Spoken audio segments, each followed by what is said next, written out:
Alright, stay with me.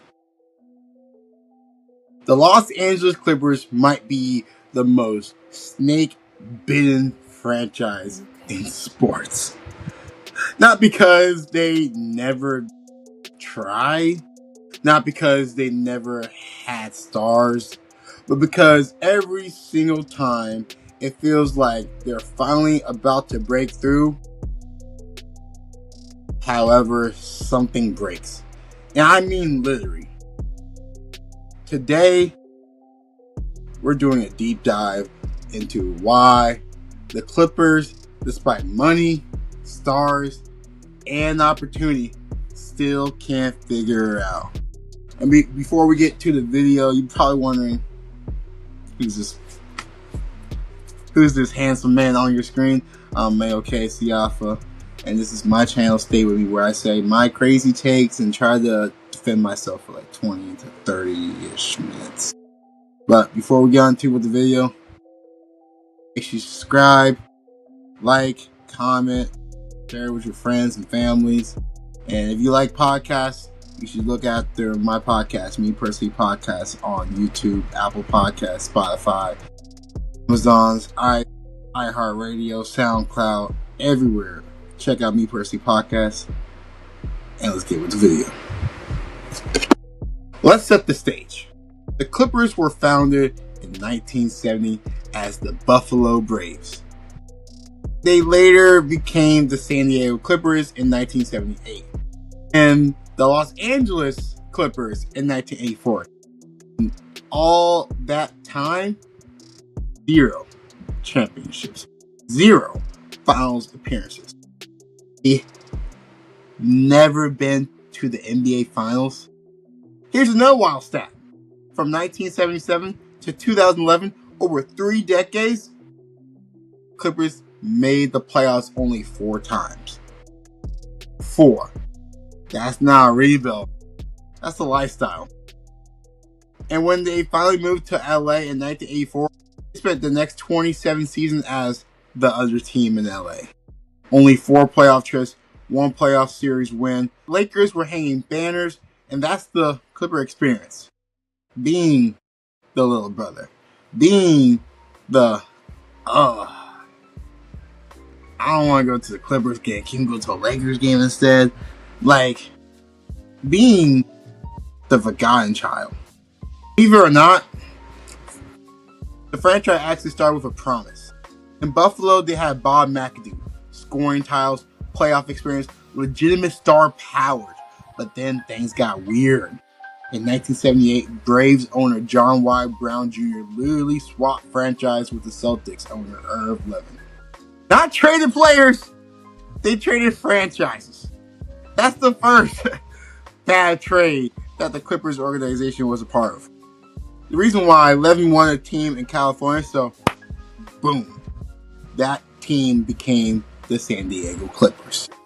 They rebranded as the Clippers, and immediately the pain starts. They signed Bill Walton. Sounds great, right? Unfortunately, he plays only 14 games in 1 season.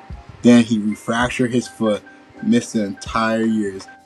And just like that, we got our first taste of Clippers DNA. Stars arrive, body falls, and dreams die. See, one thing about the Clippers organization, they're used to their star players getting big injuries when they need them the most. But let's continue.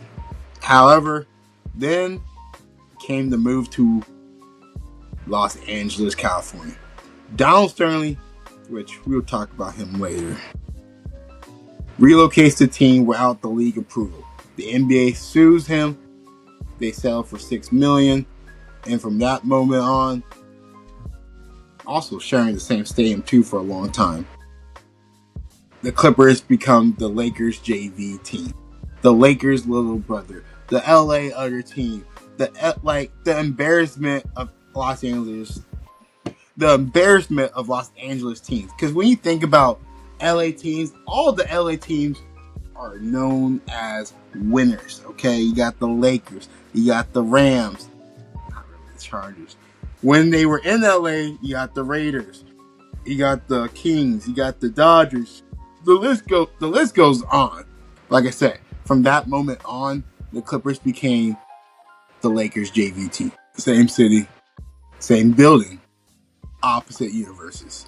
For decades, the Clippers were cheap, chaotic, and invisible. And they finally moved into their own arena, the Intuit Dome, in 2024.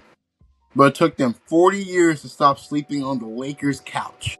So let's talk about a couple teams that were the almost teams, okay? As for 2006, the Elton Brand Clippers. Let's talk about the team that gave fans hope. Like I said, it was 2006. Elton Brand lead the Clippers to 47 wins. They reached the second round. They were one game away from the Western Conference Finals. Game 7 versus the Phoenix. They lost. Just like that. The first almost. Now let's talk about this is the era that I grew up watching. The 2011-2017 era. Everybody's favorite era. The Lob City era. Man, I can go on and on and on about the Lob City era. Of course, I grew up as the Oklahoma City Thunder fan, and then my second favorite team was just the Pistons because, I have family in Michigan. But another team I love to root for has to be the Lob City era because Blake Griffin was a homegrown out of OKC, Norman, but out of Oklahoma, grown up, went to OU, which I'm not a huge fan of, but I can respect Blake Griffin because he's an Oklahoman. Seeing him, I love watching Chris Paul. I love watching DeAndre Jordan. Who doesn't like to watch dunks? Okay, who doesn't like to see the flash, the star? This is when the Lakers was in a rough patch after the Kobe Bryant era, after the Achilles tear. It was in that weird phase between Kobe to LeBron. So this is their chance. This is when the Clippers really took over LA. This is where the Clippers really took the fan base from the Lakers to the Clippers, and they still keep some of them to this day. The Lob City era. You had Chris Paul, Blake Griffin, DeAndre Jordan. Highlights everywhere. They're winning. They're relevant. They finally feel like a real franchise.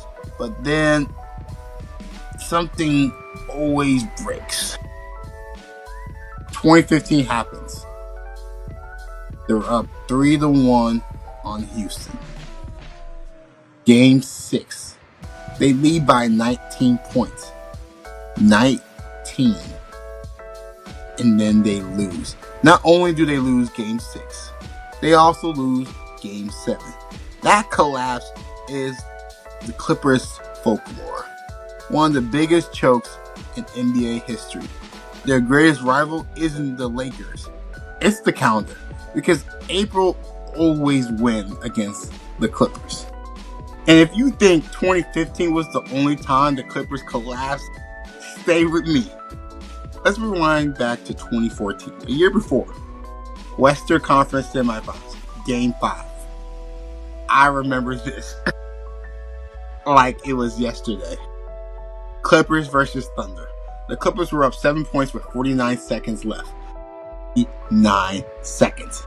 That's supposed to be game over. That's supposed to be ice on the series. Instead, everything unravels.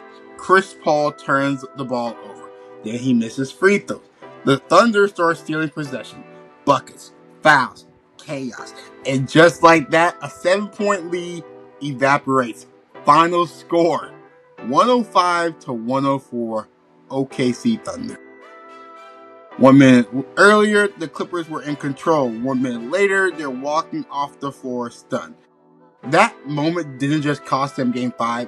It cracked the entire series. Because that's what the Clippers do. They don't lose slowly. They lose all at once. And then there was 2016. 10 years ago, 2016 to 2016, all the trends going on. But like I said, then there was 2016. Because somehow it gets worse. First round, Clippers versus Trailblazers. The Clippers come in confident. They're still Lob City. Chris Paul, Blake Griffin, a team that believes this is their year. Then Game 4 happens. Chris Paul breaks his hand. Blake Griffin aggregates his quad. Both of them are done for the series, and just like that, the Clippers lose their 2 stars in the same game. And what happens next? They lose the series in 6 to Portland, with no CP3, no Blake Griffin, and this wasn't even a basketball loss. This was a medical report, because that's the Clippers story. They don't just get eliminated; they get empty. Every time momentum builds, something gets hurt. Every single time. And then I'm going in because, like I said, I'm sorry if I'm going too long about this one era. I'm about to get to the next era next, but I just have to talk about probably one of the most impactful era to the Los Angeles Clippers ever. And this is how it was the last straw before it decided to blow everything up.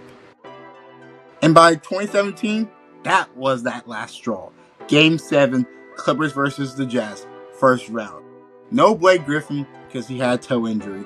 And Chris Paul is playing, but he's clearly not himself. This is supposed to be the moment. The veteran core, years together, all that playoff pain leading up to one final push. And instead, they lose by double digit at home. Season over. Lob City officially dies to the Utah Jazz. That loss wasn't just another playoff exit. That was the realization. This version of the Clippers was never going to work. Not because they didn't have talent, but because they never had health, timing, or peace. And after that, Chris Paul gets traded, Blake Griffin's gone a year later, and DeAndre Jordan eventually leaves. The whole era ends without even a conference finals appearance. 7 years, 3 All-Stars, 0 finals, and that's the Lob City legacy. Because Lob City didn't collapse, it just expired. And after Lob City falls apart, Clippers decide, like, you know what? Let's reload. New era. They came out with the new logo, new jerseys, and new everything. This is like, oh, we're going to be the brand new Clippers, okay? They traded Blake Griffin away. They had that team in 2019 where they was putting up a fight against the 2018-2019 Golden State Warriors. You know, with Shai Gilgeous-Alexander, rookie Shai Gilgeous-Alexander on the Clippers. You got Lou Williams, Lemon Pepper Lou Williams. You got Patrick Beverly. You got Tobias Harris before they trade him away eventually during that season. Yeah, all those scrappy players. Montrezl Harrell on that team. Like, these are dogs that's just waiting for their star players to come to Los Angeles. Because this was 2 star players away to actually compete. However, they brought in those star players. July 4th of 2019. Or was it July 5th? It was in July. That was the off season. Okay, you saw a lot of change happen. The Clippers brought in Kawhi Leonard, coming off a Finals MVP run with the Toronto Raptors, and then they traded and then they traded Shai Gilgeous-Alexander, 5 first-round picks, 2 pick swaps for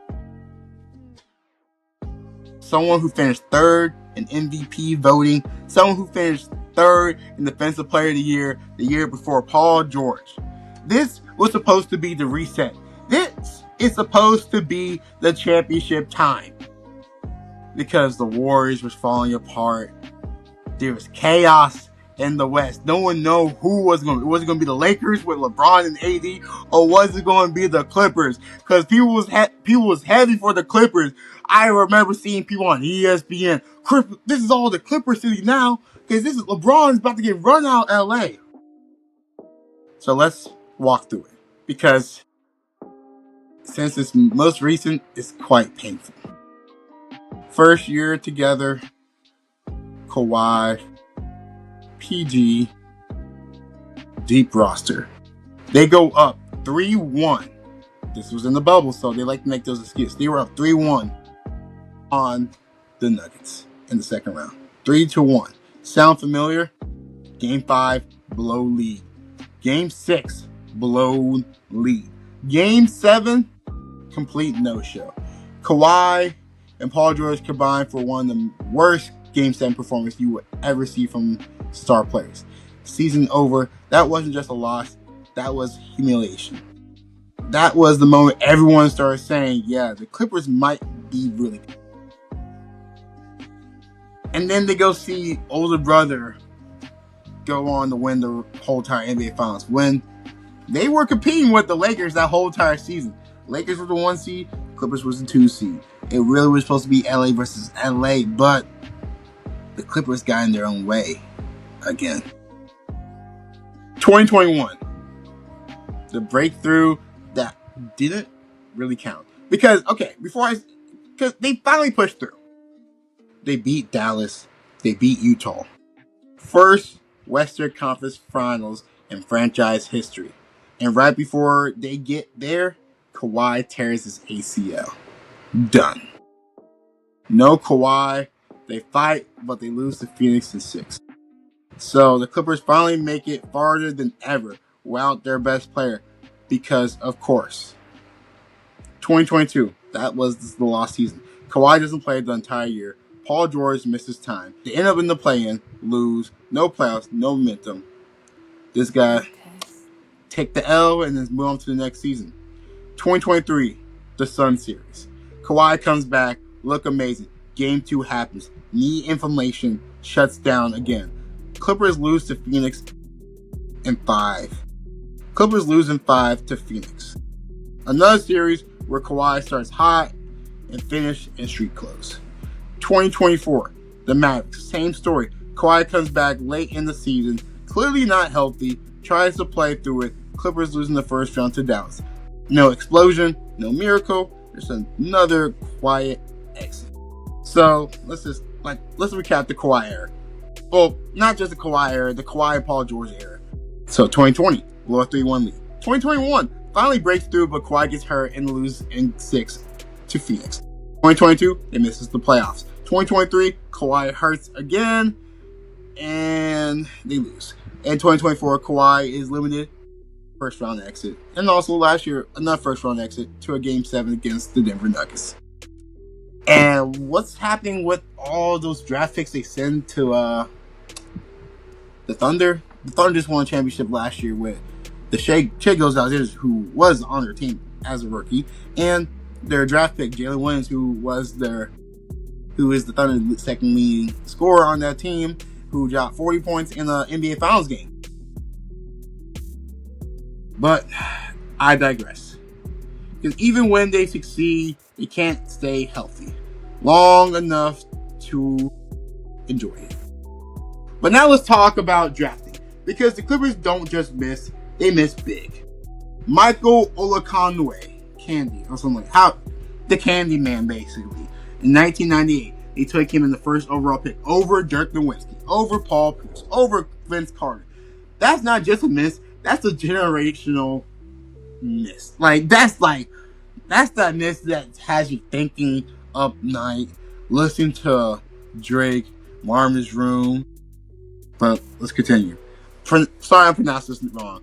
But in 1985, they take Benoit Benjamin, 3rd overall, over Karl Malone, who goes 13, over Chris Mullin, who goes 7. Enough said. 86. This one hurts especially because they had the 7th pick. They take Lorenzen Wright. Kobe Bryant goes 13th, then gets traded to the Lakers. So for the next 20 years, in the same building, Lakers and the Kobe Bryant teams, they're going stupid. They're winning 5 championships, while the Lakers just looking like, man, we could have had that guy. But same building, different dynasties. Time after time after time, high draft capital slips through their fingers, sometimes literally traded away. And this is what I'm talking about. In 2011, the Clippers dumped Baron Davis' contract. To do it, they attached an unprotected first-round pick. That pick becomes number 1 overall pick, which the Cavaliers had and took Kyrie Irving. So yeah, they traded Kyrie Irving for cap relief. Let that breathe. 2019, then comes the Kawhi era. To get Kawhi, they had to trade Shai Gilgeous-Alexander, Danilo Gallinari, 5 first-round picks, 2 pick swaps for Paul George. That's the Kawhi tax. Today, SGA is the MVP candidate. The Clippers, 0 finals appearance from that era. And even when they go all in, the bill comes due. And let's talk about ownership. Donald Sterling ran this team from 1981 to 2014. He was cheap. He was chaotic. He refused to invest in basic infrastructure. Then the racist recording leaks. He gets banned for life. That era poisoned the franchise. And then Steve Ballmer comes in, buys the team. He's the richest owner in sports. Blank checks, new arena. Culture shift from being cheap to expensive. But the curse survives. Kawhi injuries, playoff heartbreak. Even with a different owner, it's always the same ending.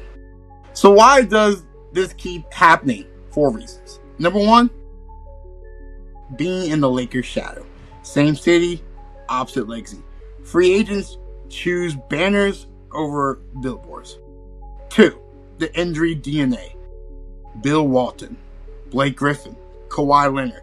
Their stars are always in suits when it matters the most. 3, all-in moves with ugly receipts. The Kyrie draft pick. The Paul George trade. Every gamble comes with scars. And 4, the identity gap. They spent 4 years sharing a house, and now they finally have their own arena. And they're still trying to figure out who they are. They don't rebuild, they rebrand pain. The Clippers have tried everything. New cities, new stars, new owners, new arenas, but they've never solved the core problem. They don't just lose games, they lose timing, they lose health, they lose momentum. They finally got their own arena because spiritually, they've been living on the couch for 40 years. Stay with me. The Clippers don't need another superstar. They need one postseason where nothing goes wrong. And until that happens, they'll stay exactly what they have been since the 1970s. Almost.